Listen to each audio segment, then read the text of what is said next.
Bonjour à toutes et à tous, quel plaisir de vous retrouver. La thématique environnementale, un fil rouge pour nos rencontres. La mission de Chuco est de contribuer à un habitat confortable, accessible, respectueux de l'environnement pour le client final et pour la protection de notre planète. En 2021, notre dernier événement digital, Innovation Now 3, évoquait l'impact attendu de la RE 2020 sur notre secteur. En 2022, notre événement Innovation Now 4 du 26 avril décrivait la responsabilité élargie du producteur, REP, et apportait des solutions concrètes portées par notre filière pour participer activement à la transition énergétique. Le 26 juin dernier, lors de notre dernier rendez-vous, Chuco World of Façade, à la station F à Paris, intitulé Façade et urgence climatique, nous décrivions les enjeux de la ville pour demain avec les défis climatiques et énergétiques. Aujourd'hui, au moment où s'achève la COP27, la transition climatique et énergétique sont au centre de l'actualité. De nombreux indicateurs tels que l'augmentation des températures à la surface de la Terre ou l'élévation du niveau moyen des océans mettent en évidence un changement rapide du climat. Les décennies à venir sont décisives. Nous devons agir maintenant. Notre mission, bâtir, construire la ville pour demain. Seule une réponse collective peut enrayer l'accélération des bouleversements dramatiques que nous connaissons. Alors, tout d'abord, pourquoi Chuco SCS s'engage dans une démarche de sobriété énergétique et de décarbonation des bâtiments? Il s'agit pour Chuco d'accélérer le processus de décarbonation et d'accompagner ses partenaires sur cette voie pour prendre une part active dans ce changement de cap. Nous souhaitons jouer un rôle facilitateur et simplificateur pour que notre réseau puisse contribuer à la démarche de sobriété énergétique et de décarbonation des bâtiments qui modifie nos pratiques. Trier, réemployer, recycler les matériaux limite les dépenses énergétiques et retarde l'épuisement des ressources naturelles. Parmi les réglementations qui structurent notre filière sur la voie d'une pratique écologique et économique, la REP, responsabilité élargie du producteur des produits et matériaux de construction du bâtiment, va entrer en vigueur le 1er janvier 2023. Cette REP définit la création d'éco-organismes prenant en charge le tri, le recyclage et la valorisation des déchets de la construction. Ils seront financés par une éco-contribution sur les matériaux qui seront répercutés sur le prix des produits. Cela implique pour les metteurs sur le marché de ces matériaux d'adhérer à un éco-organisme. Chuco a engagé et travaillé en amont de l'application de la REP avec l'éco-organisme Valobat, qui a été créé par et pour les professionnels du bâtiment, dont nous sommes membres via le SNFA, le syndicat de la menuiserie aluminium. L'objectif de ce webinaire Innovation Now 5 est de vous inviter à vous engager dès maintenant dans ces démarches responsables, facilitées par la mise en place d'une offre Chuco Valobat, qui, d'une part, intègre un accompagnement administratif à votre adhésion à Valobat, et dans un second temps, de créer les conditions logistiques de récupération des menuiseries de fin de vie. Comment agir dès à présent? Dans quelques instants, nous retrouverons le président de Valobat, Hervé Demestre, et Stéphanie Jacob, accompagnés de nos experts Chuco, qui vont vous présenter le contexte des REP, et plus particulièrement celui concernant l'éco-organisme de notre métier, l'éco-organisme Valobat et l'offre Chuco Valobat en termes d'adhésion. Je passe maintenant la parole à François Gilardot. Merci Jacques. Pour démarrer, nous allons repartir dans l'histoire et nous arrêter en 1975. C'est l'année où est apparu le principe de responsabilité du producteur qui définit que le fabricant d'un produit doit prendre en compte la fin de vie de son produit et gérer les déchets qui en proviennent. Cette responsabilité élargie des producteurs, autrement appelée REP, avait dès sa création 3 objectifs principaux. Préserver les ressources naturelles en développant le recyclage des déchets, décharger les collectivités locales et transférer la gestion des déchets vers les industriels, suivant le principe de pollueur-payeur, et promouvoir l'éco-conception pour intégrer dès leur création les coûts de fin de vie des produits. Depuis lors, la responsabilité élargie du producteur s'est intégrée dans le concept de l'économie circulaire. Dans les années 90, sont apparus des REP sur des produits de grand public, en commençant par les emballages, dont le verre alimentaire, et en s'étendant par exemple aux équipements d'électroménager, aux piles, aux produits chimiques, générant des points de collecte dans les déchetteries, mais aussi dans la grande distribution ou du tri sélectif géré par des collectivités locales. Un tel dispositif permet l'intégration par le producteur du coût de prévention et de gestion des déchets dans le coût du produit, ce qui l'incite à l'éco-conception de son produit pour en réduire les coûts. Pour chacune de ces filières REP, L'État donne la possibilité aux industriels, dénommés metteurs sur le marché, de créer un éco-organisme qui sera agréé par l'administration et prendra en charge, en tant que société privée à but non lucratif, l'organisation de collecte, de recyclage et de financement entre les différentes parties prenantes. Le financement, c'est en particulier la mise en place de l'éco-contribution, payée par les metteurs sur le marché auprès de l'éco-organisme selon le principe de pollueur-payeur. Elle peut être visible ou non du client final. C'est le cas pour les appareils électroménagers où la ligne éco-contribution apparaît sur la facture du distributeur lorsque nous achetons une machine à laver, par exemple. Comme vous le voyez, il existe depuis de nombreuses années des REP, au nombre de 12, et leurs éco-organismes agréés qui nous sont familiers et qui concernent des produits aussi courants que les emballages ménagers avec Citeo, le nouveau nom d'éco-emballage, les papiers, les équipements électroniques et les électriques avec Écosystème, les produits textiles, les piles, les produits chimiques, les pneumatiques et les véhicules hors d'usage. Ce qui est nouveau, c'est ce qui a été initié par la loi AGEC, votée en février 2020 pour loi anti-gaspillage pour une économie circulaire. Cette loi entend accélérer le changement de modèle de production et de consommation afin de limiter les déchets et de préserver les ressources naturelles, la biodiversité et le climat. Certaines mesures ont déjà commencé à être mises en place, telles que la suppression des pailles et des cotons-tiges en plastique. À côté de ces mesures connues du grand public, la loi AGEC a défini la création de 11 nouvelles REP, telles que, entre autres, les jouets, les articles de sport, de loisirs, de bricolage et de jardin, ou celles qui concernent le bâtiment, plus précisément les produits et matériaux de construction du secteur du bâtiment, dites REP PMCB. Laurent, est-ce que tu peux nous présenter cette nouvelle REP? Merci François.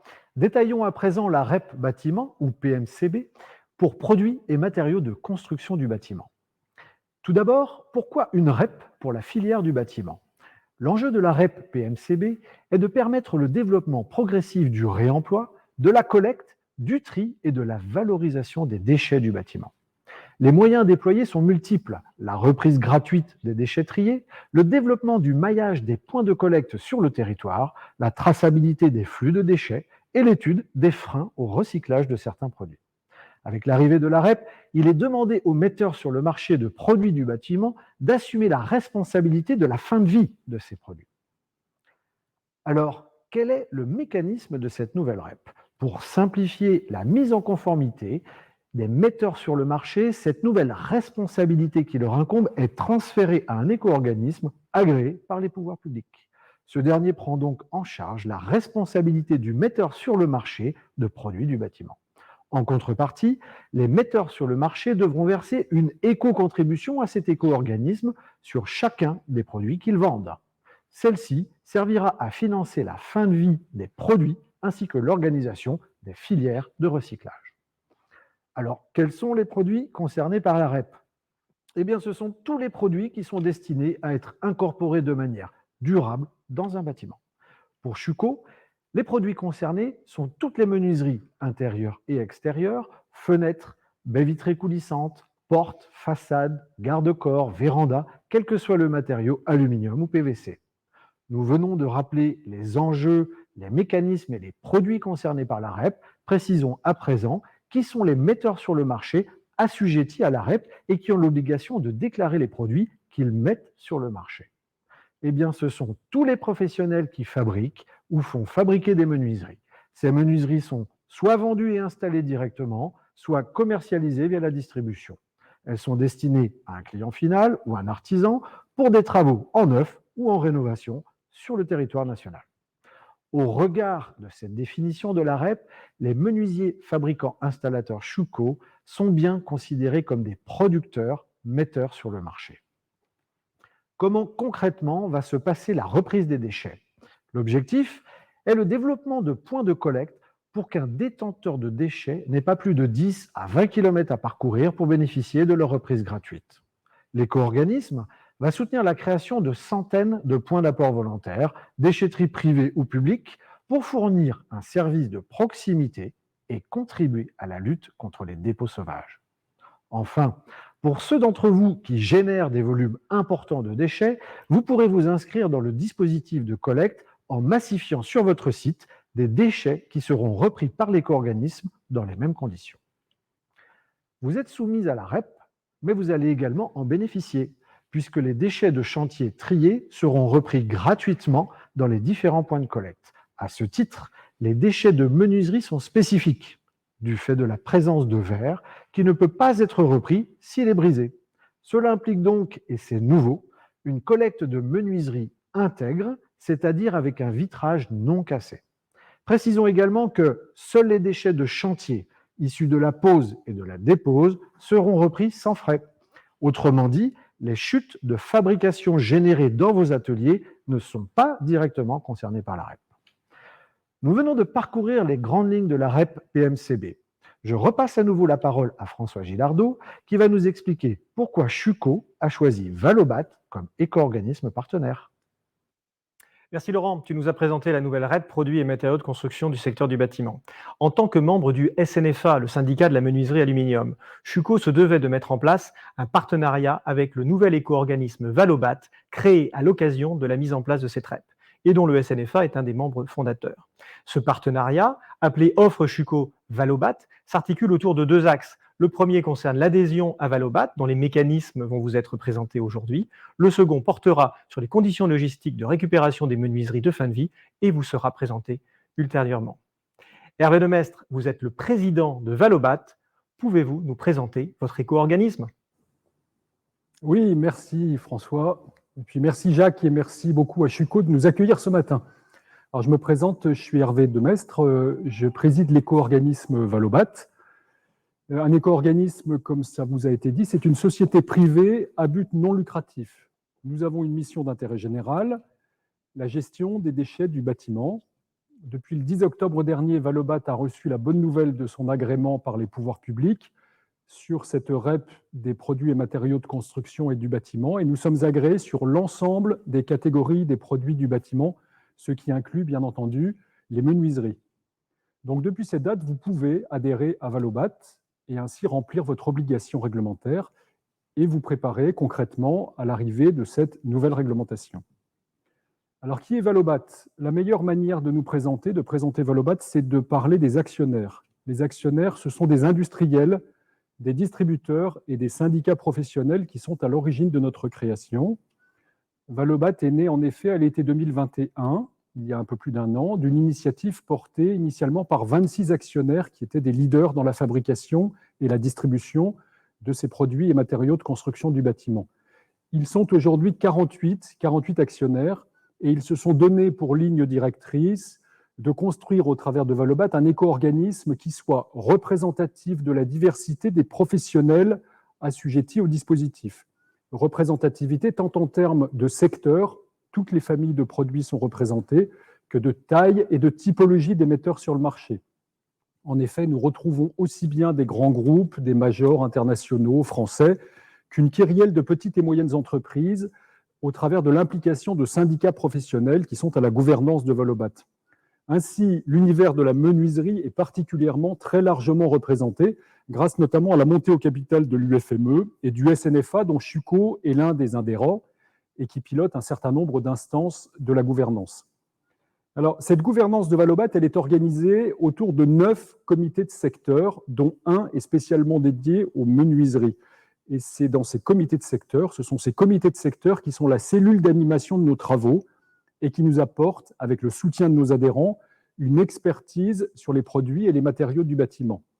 Donc, ces comités de secteur vous apportent la garantie que Valobat travaille avec ses adhérents, avec vous, pour apporter les réponses les plus simples possibles à la mise en œuvre de la REP.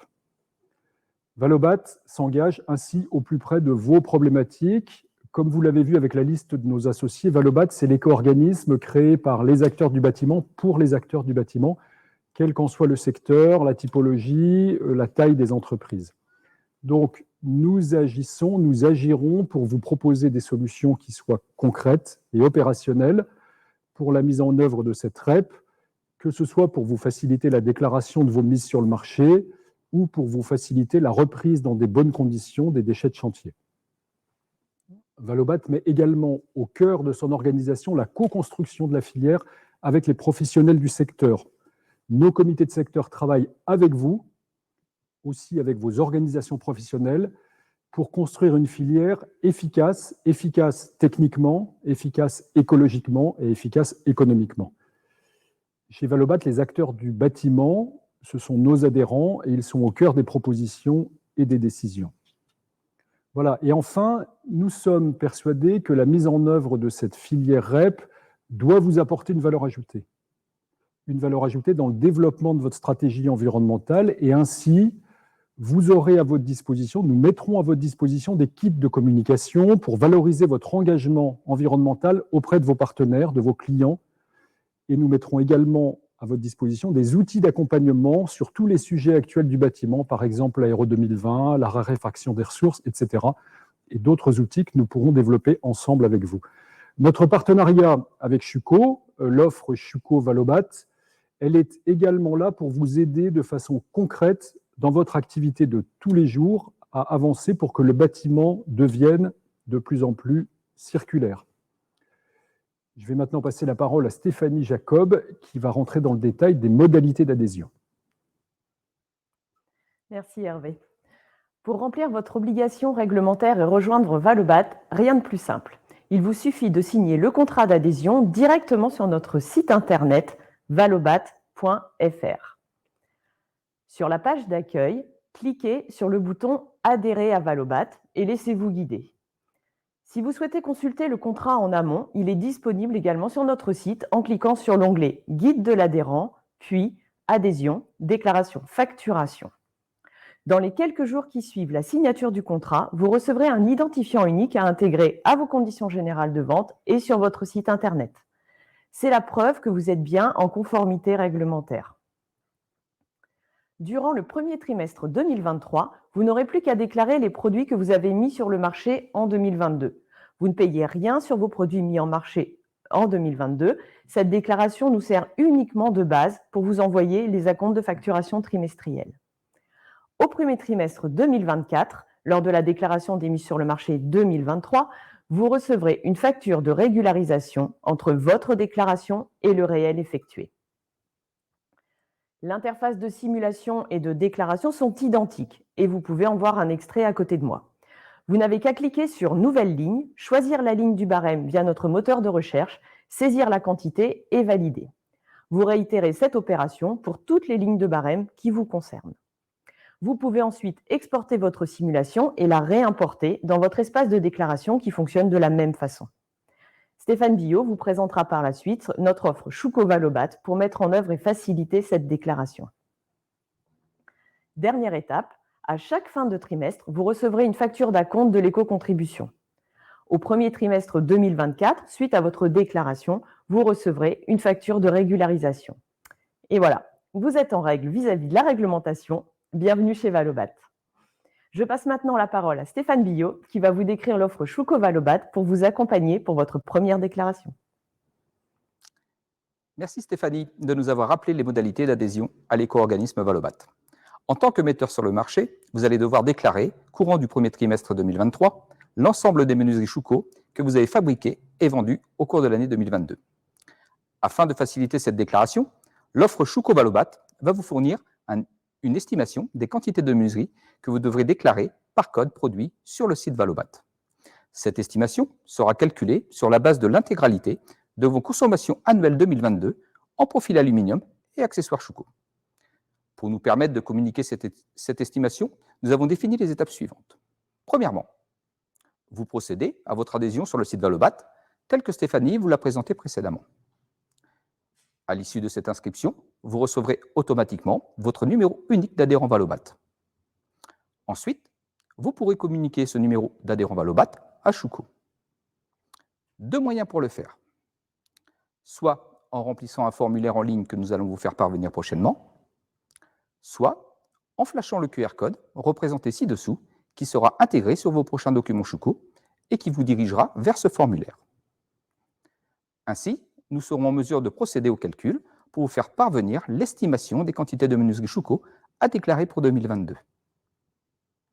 Enfin, dès réception de cette estimation, vous serez en mesure de finaliser votre déclaration à l'éco-organisme. Pour toute question relative à l'offre Schuco Valobat, n'hésitez pas à vous rapprocher de votre responsable commercial Schuco. Je passe à présent la parole à Jacques pour conclure ce webinaire. Ensemble, nous agissons pour construire le monde de demain. Depuis toujours, Schuco veille au changement, innove et s'adapte aux évolutions climatiques. Avec l'aluminium, un matériau parfaitement recyclable, avec sa capacité d'innovation au service de ses partenaires, Schüco contribue depuis des années à la construction d'un habitat confortable, accessible et respectueux de l'environnement. C'est aussi dans ce cadre de notre démarche RSE que Schüco a donc choisi d'aller plus loin, en soutenant ses partenaires qui sont les metteurs sur le marché dans cette démarche de responsabilité du producteur, élargie du producteur. Notre modèle économique, grâce à sa flexibilité, à sa réactivité, peut nous aider à déployer cette démarche de valorisation des matériaux avec la participation active de tout notre écosystème. C'est dans cette optique que Schüco s'engage auprès de Valobat, autour d'une offre destinée à vous, nos partenaires, pour vous accompagner et jouer le rôle de facilitateur dans le mécanisme administratif de votre déclaration. Adhérer à Valobat vous permet de répondre aux exigences de la REP en prévoyant une éco-contribution dès janvier 2023. N'hésitez pas à revenir vers nous pour votre démarche de déclaration. Nous serons à vos côtés pour simplifier votre adhésion et répondre à toutes vos questions relatives à cette nouvelle mesure, que ce soit sur la forme ou sur le fond. En conclusion, l'acronyme REP, Responsabilité élargie du producteur, peut se traduire par notre action conjointe, le R comme réseau Schüco, le E comme engagement pour la sobriété énergétique et la décarbonation, le P comme protéger la planète pour les générations futures. Seuls nous sommes forts et ensemble, le réseau Schüco et l'offre Schüco Valobat, nous sommes imbattables. Merci à tous pour votre présence. Merci à M. Hervé Demestre, président de Valobat, à Mme Stéphanie Jacob et aux équipes Schüco pour la réalisation de ce webinaire. Au revoir.